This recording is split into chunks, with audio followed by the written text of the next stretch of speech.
Warning sirens wailed through Orbital Station 7 like wounded metal beasts. Admiral Kextar raised his enormous crystal head from the battle screen and felt fear crawl up his back. During 300 years serving the Galactic Defense Coalition, he'd never heard these specific alerts. They could only mean one thing. A ship without clearance had just emerged from hyperspace inside the galaxy's most protected star system. The Zephyrin system was meant to be impenetrable. 17 orbital defense stations circled the system's edge, each packed with enough weapons to destroy a small moon. Sensor grids stretched between gas giants like unseen webs, catching anything bigger than a repair shuttle. The Coalition's best warships guarded these areas constantly. Their crews were chosen from the Empire's most faithful species. Kextar's assistant, a jittery bird-like being named Velta, hurried to his side, clutching a data tablet in her feathered fingers. "Admiral, we've detected a huge ship at position 779, Mark 442. She sang out in her shrill tone. The craft appeared with no warning signals or clearance codes. The Admiral's four eyes locked onto the battle screen as the mystery ship's outline materialized. What he witnessed made his crystal body glow with fear. The craft was gigantic, almost double the size of a Coalition battlecruiser, yet its structure matched nothing in their records. While Coalition ships looked sleek and graceful, this intruder appeared sharp and aggressive. Gun ports covered its surface like dark windows, and sensor dishes jutted from its frame like steel spikes. "Scan our entire database," Kextar commanded. "I need to know which species constructed that vessel and how they bypassed our defenses." Velta's feathers stood up as she typed at her station. "Admiral, the system can't identify where this ship came from. The design doesn't fit any familiar construction methods or style choices in our records." On the bridge of the mystery vessel, Captain Jake Morrison stood with his arms folded behind his back, watching Coalition ships rush to surround him. He was a towering figure with silver threads in his brown hair and creases around his blue eyes that told of countless hard choices. Around him, 43 human beings operated control panels that hummed with silent power. "Give me an update," Morrison said in his steady tone. Lieutenant Commander Lisa Rodriguez swiveled from her spot at the communications panel. She was a lean woman with black hair tied back in a tight knot and keen brown eyes that caught everything. "We've got 18 Coalition ships approaching, Captain. They're sending demands for identification and surrender on every channel." Morrison gave a single nod. "Are they targeting us?" "Not yet, sir," answered Lieutenant Commander Alex Chen from the weapons station. Chen was young for his position, just 30, but his hands moved across the weapon panels with the skill of someone made for this work.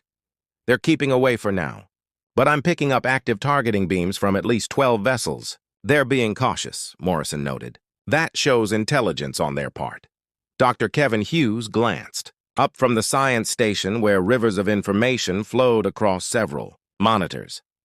Hughes was a slim man with messy gray hair and thick eyeglasses, who seemed more like a college teacher than a ship officer. "Captain, I'm picking up some fascinating energy patterns from their command vessel. Their scanning equipment is quite advanced, though not as cutting-edge as they likely believe it is." Chief Engineer Nicole Baker shouted from her spot near the engine status screens. Baker was a sturdy woman with grease marks on her uniform and rough hands that could repair any mechanical device in the known universe. "All systems working at peak performance, Captain. The fresh power unit is doing exactly what we designed it to do." Morrison let himself grin slightly. "Appreciated, Chief." "How much time before the Coalition realizes what they're truly seeing?" "Difficult to predict, sir," Hughes answered while fixing his glasses. "Their computer systems are analyzing our hull design and weapon readings, but they're going to struggle with the identification. We don't really match their organized little boxes." On Station 7, Admiral Kextar was learning precisely what Dr. Hughes implied. The battle computer had been studying the intruder for 10 minutes and still couldn't give a clear species match. The craft's equipment showed hints of sophisticated metalworking and power creation that exceeded Coalition standards. Yet the overall design thinking was totally foreign to recognized galactic societies. "Sir," Velta announced, her voice sharper than normal with tension, "the computer is proposing the craft might be from outside the Rim territories. It's conceivable we're facing an unfamiliar species from beyond Coalition borders." Kextar's body flashed deep violet, a shade that showed serious worry among his kind. Open a connection to the intruder. Complete diplomatic rules. The primary screen blinked and showed the image of Captain Morrison standing on his bridge. Kextar had met dozens of alien species throughout his career, yet something about this creature disturbed him. The being was two-legged like many space-traveling races, but there was a sharpness in its gaze that reminded the admiral of hunting species from his home world's distant history. Unidentified craft, "This is Admiral Kextar of the Galactic Defense Coalition," he said in his most commanding tone. "You have entered Forbidden Coalition territory without permission. Identify yourself right away and get ready to be boarded for examination." Morrison looked straight at the camera with those disturbing blue eyes and grinned. It wasn't a particularly friendly look. "Admiral, this is Captain Jake Morrison of the human ship UHS Defiance. We're here to discuss matters, but we're ready for whatever else happens." The word human sent a shock through Station 7's control room. Velta released her data tablet with a crash while several other officers spun to gawk at their screens in amazement. Humans were listed in Coalition records as a pre-space species trapped on a single planet in an ordinary system. They had basic chemical rockets and simple nuclear equipment, nothing beyond. "That can't be," Kextar said, his voice just above a murmur. "Humans don't possess faster than light travel. Our most recent assessment classified them as at least 200 years from interstellar flight." Morrison's grin widened a bit more. "Admiral, you'd be amazed what humans can achieve when we focus our efforts. Now, should we talk about why I'm here, or would you rather keep acting like your records are correct?" The Admiral felt something icy settle in his core as he stared at the human captain. Behind Morrison, he could observe other humans operating control panels with fluid precision. Their equipment appeared sophisticated, potentially more sophisticated than Coalition standard systems. Yet that couldn't be right. The Coalition had been watching human progress for generations. They understood exactly what these primitives could do. "How did you break through our defenses?" Kextar insisted. "The same method we used to construct this ship, Admiral," Morrison answered, very carefully and with plenty of patience. "You should probably assemble your top staff for our discussion. What I'm about to reveal will transform everything you believe you understand about humans and our role in this galaxy." Admiral Kextar assembled his top staff in the primary meeting chamber of Station 7.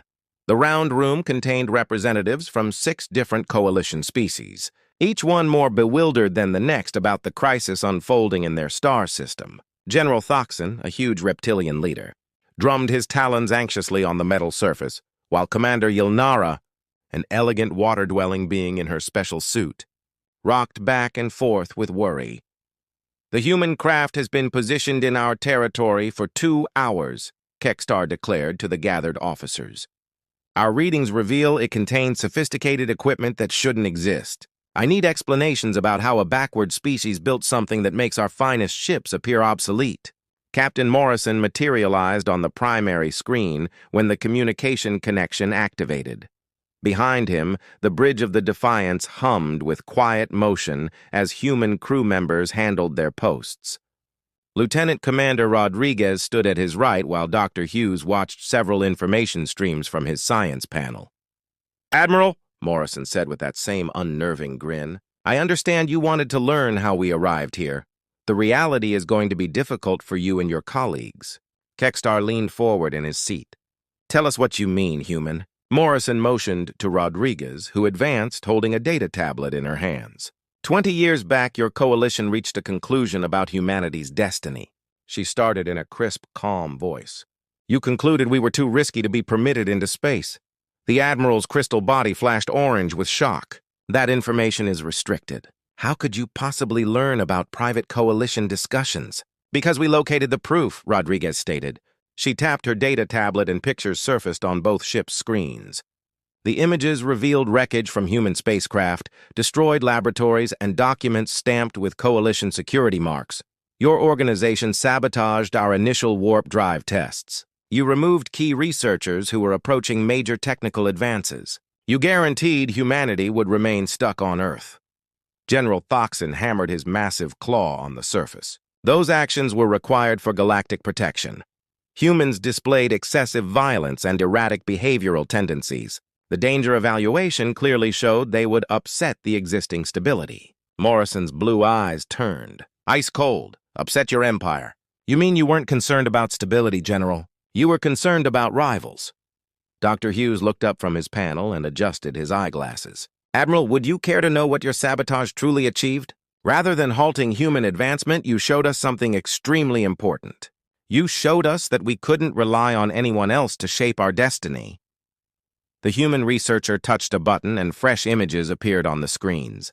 These displayed enormous construction centers carved into asteroids, secret research posts on the dark face of Mars, and shipyards constructed in the vacant space between star systems. Countless humans labored in each location, creating equipment that made coalition gear look ancient. 15 years back, we uncovered your meddling, Hughes went on. Instead of complaining through proper channels or pleading for your blessing, we chose a different path. We resolved to advance our equipment in total secrecy using concealed installations across our solar system. Commander Yilnara's translator converted her water-dwelling speech into normal galactic language. The materials needed for such building would be tremendous. How did you conceal industrial work of that magnitude from our watching posts? Chief Engineer Baker's voice held a hint of satisfaction as she responded from her position on the Defiance. We turned your own pride against you, Commander. You labeled us as backward, so you only watched our planet with simple sensors. You never took the trouble to examine our asteroid belt or the distant planets closely. We constructed everything in places you wouldn't consider searching. Morrison walked nearer to the screen, so his face dominated the display. Your organization made a serious error in thinking, Admiral. You believed that because we were behind you in technology, we were also behind you in intelligence. That was a costly assumption. Dr. Hughes displayed technical diagrams that made several Coalition officers gasp with understanding. The blueprint revealed Coalition equipment broken into smaller pieces, examined and reconstructed with human enhancements. We reverse-engineered your sabotage tools, he clarified happily. Every bit of Coalition equipment you employed against us became a teaching instrument. We examined your approaches, enhanced them, and created superior answers. Not possible, whispered Velta from her spot beside the Admiral. Those blueprints show improvements that should require hundreds of years to create. Not when you tackle the challenges differently, Baker responded. You Coalition species emphasize productivity and uniformity. Everything must follow neat arrangements and obey established guidelines. Humans don't reason that way. We welcome disorder, backup systems, and answers that shouldn't function but somehow do. Morrison nodded toward his engineer. Chief Baker's group rebuilt your power systems using human building methods.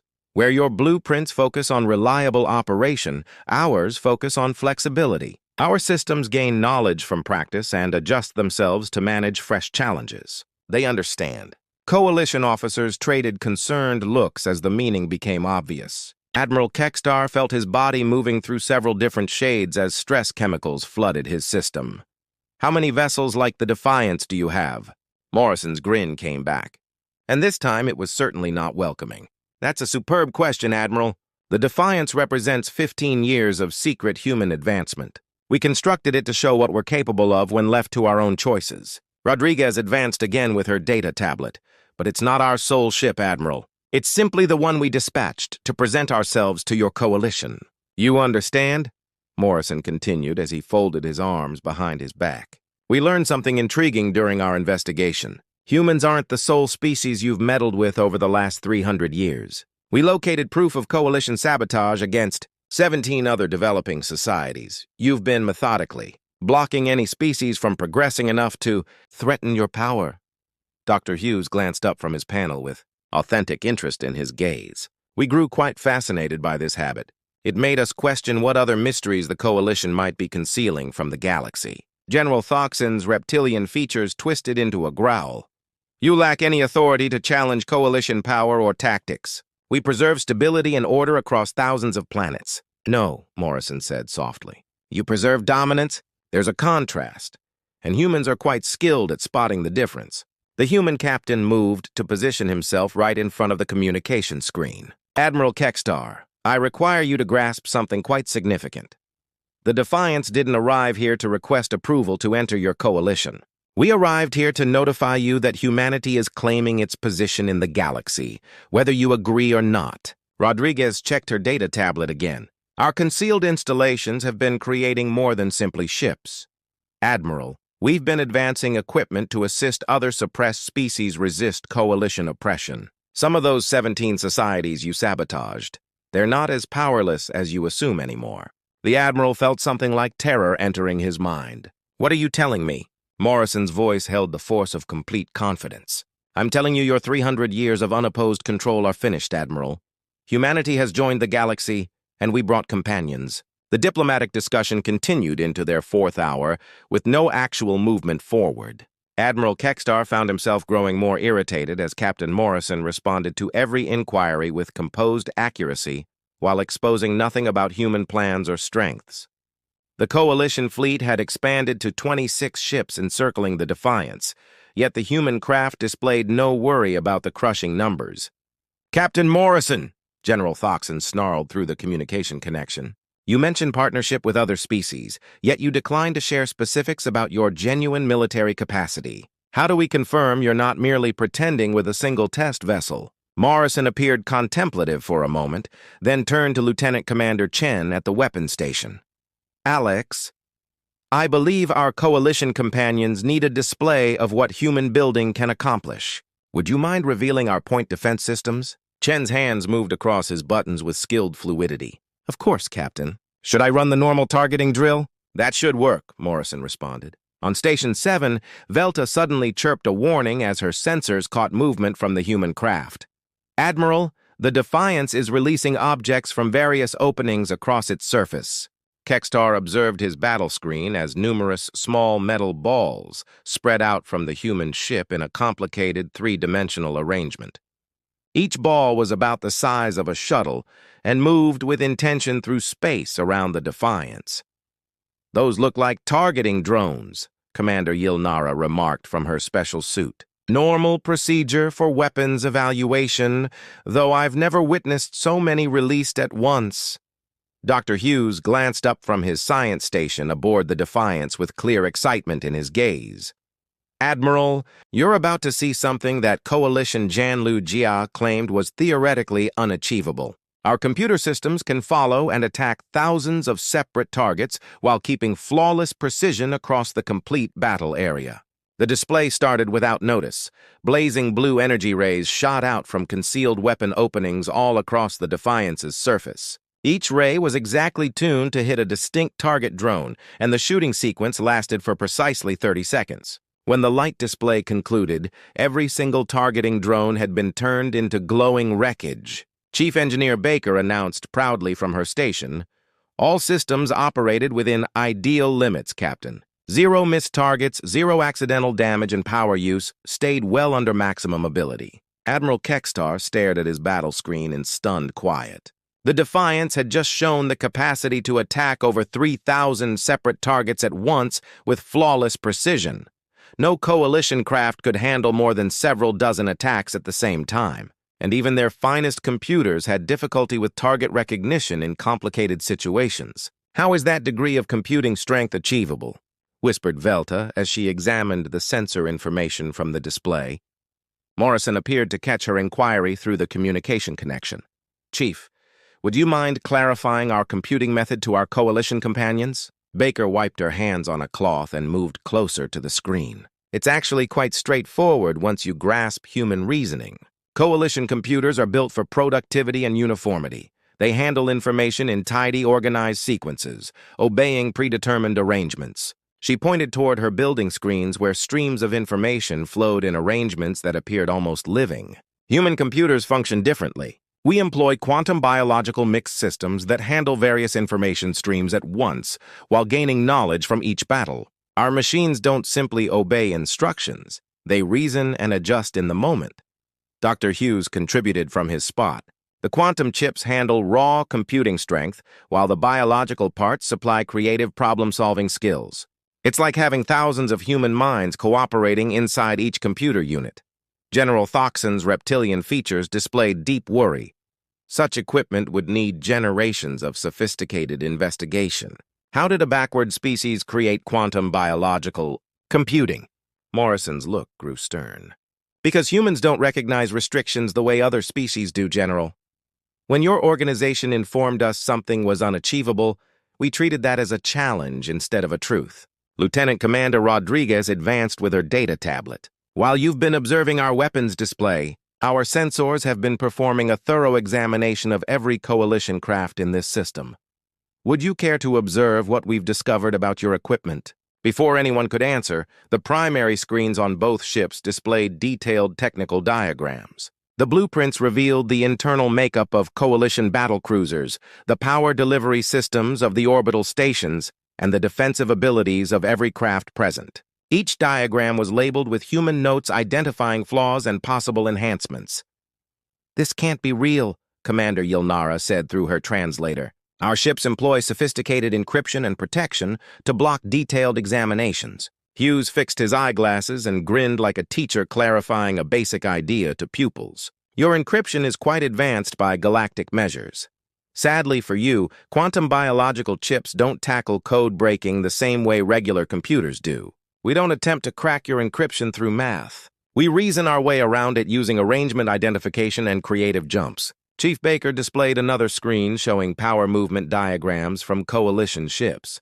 "Your craft are well built but foreseeable. Everything obeys normal building rules and safety limits. We can forecast your operation abilities simply by examining your energy patterns."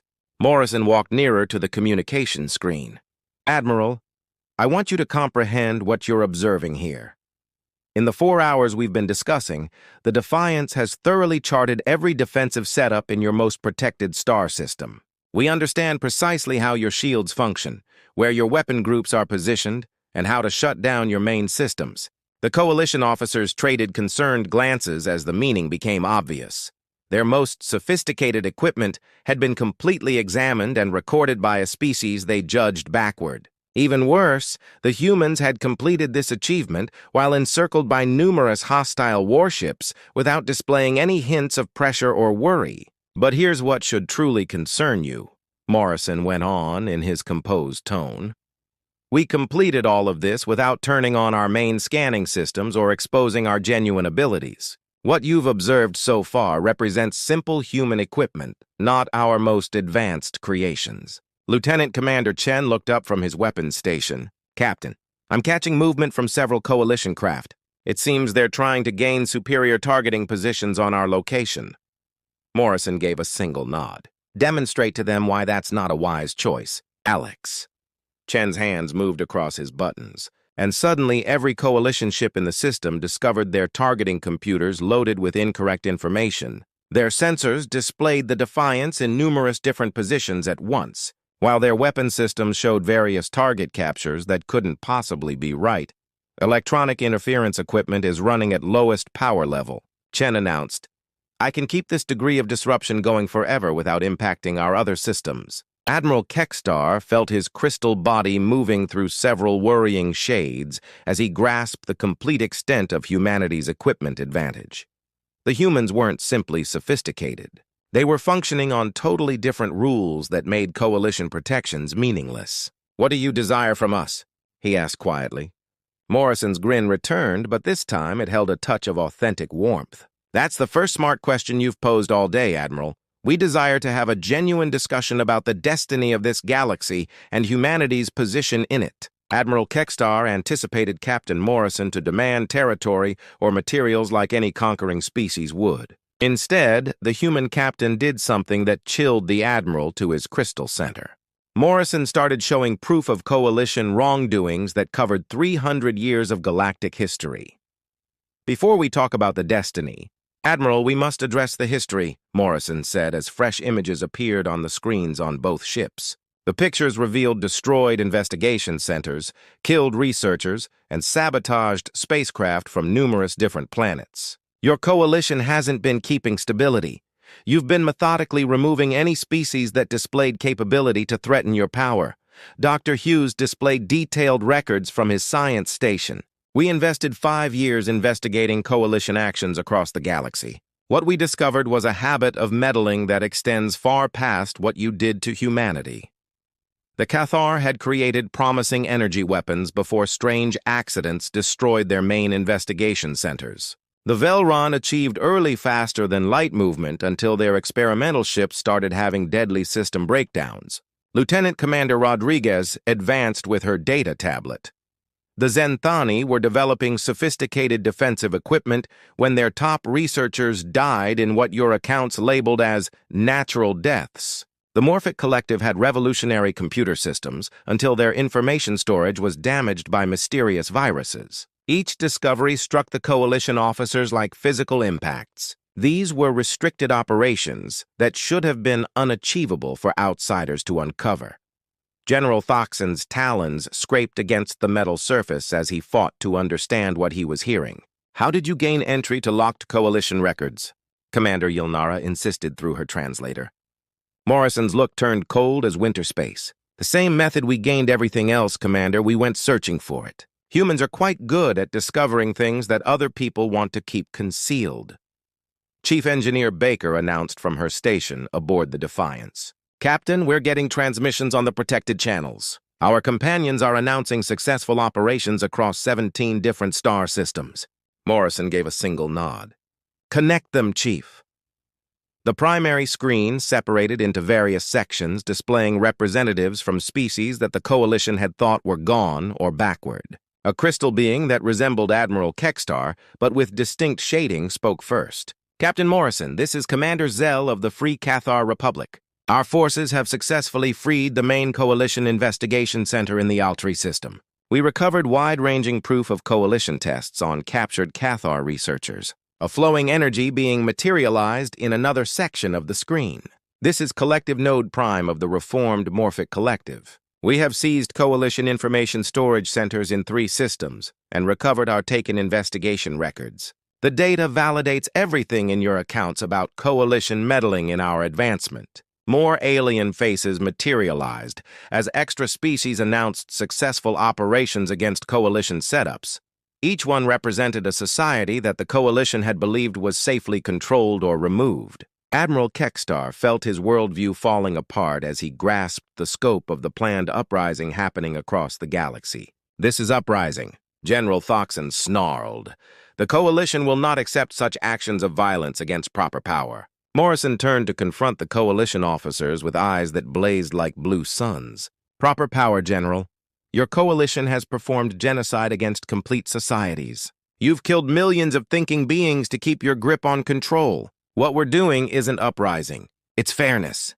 Dr. Hughes fixed his eyeglasses and displayed more proof records. "We contacted survivor groups from supposedly vanished species. The harmonics weren't wiped out by stellar radiation as your accounts state. Coalition forces employed biological weapons against their settlements. The Crystal Singers didn't perish from sickness. Your organization poisoned their air processors." Rodriguez checked her data tablet and included 17 species total have experienced direct Coalition meddling over the last 300 years. 8 were pushed to extinction. 6 were lowered to backward levels, and 3 succeeded in surviving in concealed settlements. Until now, none of them possessed the materials to resist effectively. But humans altered that situation, Morrison went on. "We didn't simply advance our own equipment in secrecy. We contacted every species that had been wronged by the Coalition and gave them something your empire never provided them: optimism."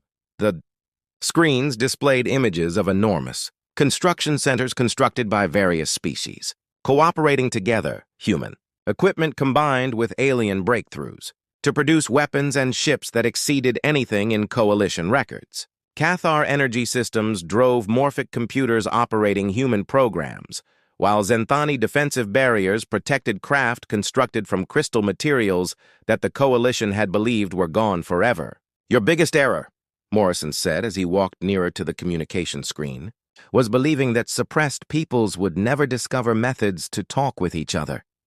You constructed your empire on separation and terror, but humans focus on creating links where none existed previously." Commander Yilnara's water-dwelling features displayed bewilderment. "How did you arrange such widespread operations without discovery? Our watching systems should have spotted any massive communications between hostile species." Chief Baker smiled as she responded from her building. "Station. Commander, your watching systems are built to catch normal, faster-than-light communications. We employ quantum entanglement networks that function outside regular space-time. Your sensors can't catch something that doesn't really exist in normal dimensional space." Dr. Hughes nodded eagerly. "The quantum communication system was truly created jointly with the Morphic. Collective. Their collective awareness idea, combined with human quantum science, created instant communication across unlimited distances. Admiral Kekstar felt something like hopelessness settling into his mind. What you're explaining is the total overthrow of galactic society. Millions of planets rely on coalition steadiness for commerce, safety, and leadership. Morrison's tone held a hint of authentic understanding. Admiral, I grasp your worry, but you're mixing up steadiness with stagnation. Your coalition hasn't safeguarded galactic society. It's blocked society from progressing past your dominance. Lieutenant Commander Chen looked up from his weapons station. Captain, long-distance sensors are catching coalition backup. Fleets approaching 17 different systems. It seems they're trying to crush the Freedom operations. Morrison grinned without humor. They're welcome to attempt, Alex. How are our companions reacting to the coalition strikes? All Freedom forces announce readiness for combat, sir, Chen responded. The coalition fleets are about to learn that their battle records are badly outdated. Rodriguez advanced again. Admiral Kekstar, your empire constructed itself on the idea that information is strength and strength must be dominated. But humans think that information should be distributed and strength should be gained through worth instead of suppression.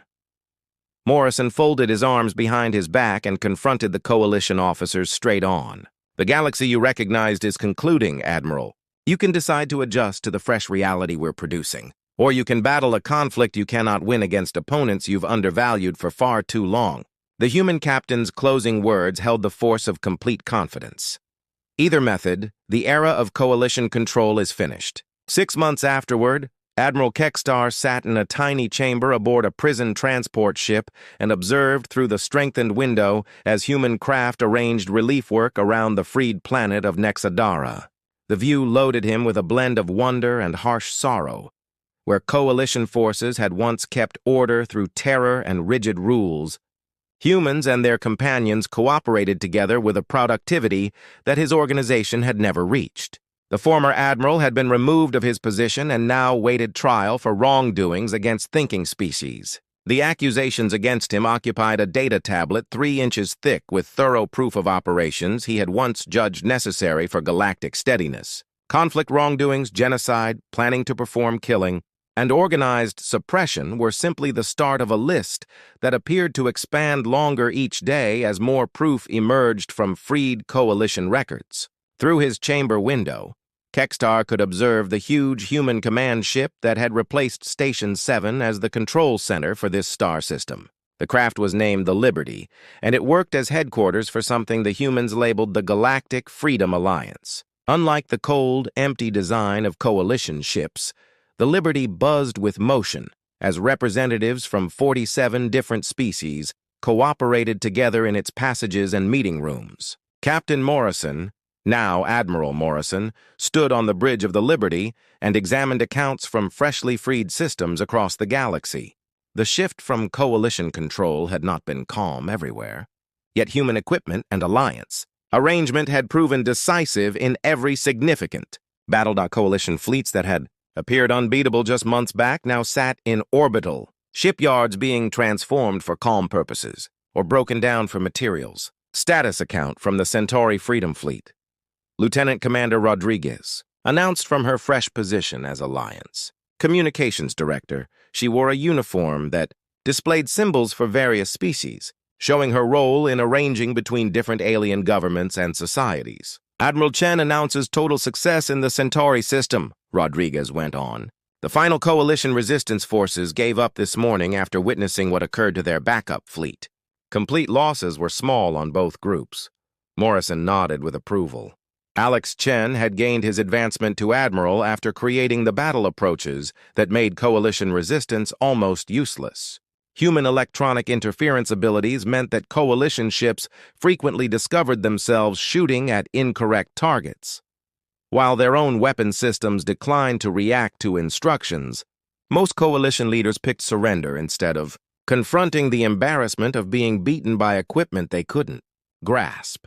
Dr. Hughes looked up from his expanded science station where he now arranged investigation work between numerous different species. Admiral, I'm satisfied to announce that the joint investigation projects are surpassing all hopes. Cathar. Energy systems combined with morphic computing and human quantum. equipment have created improvements that none of our species could have reached alone.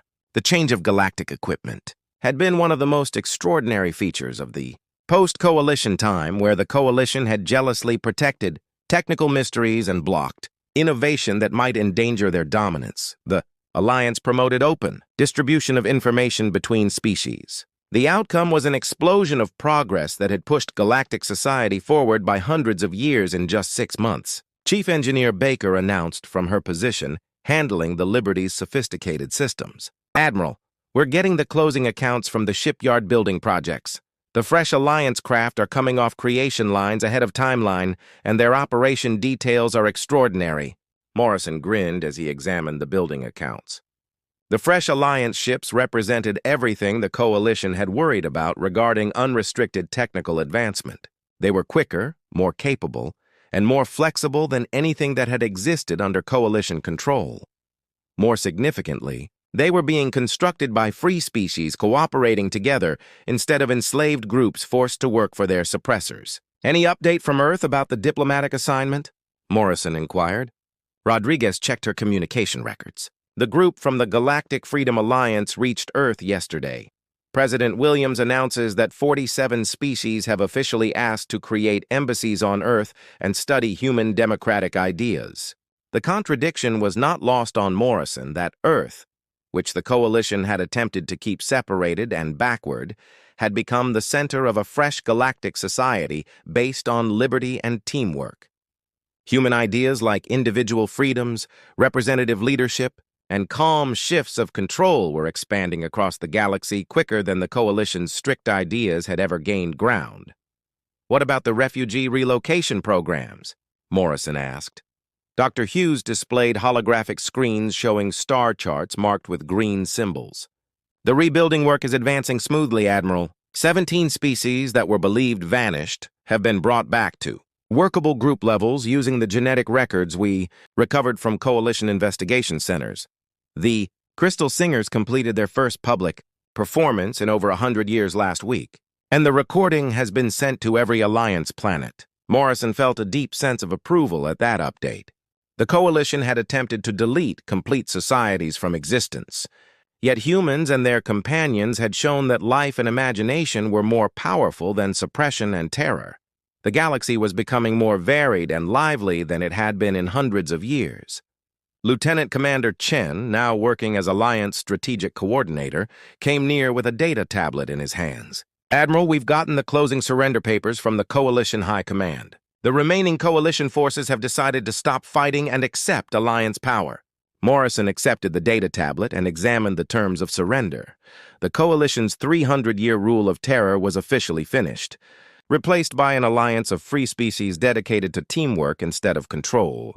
The paper was signed by representatives from every major Coalition species, recognizing their wrongdoings and accepting the fresh galactic arrangement. "What about the Coalition leadership?" Morrison inquired.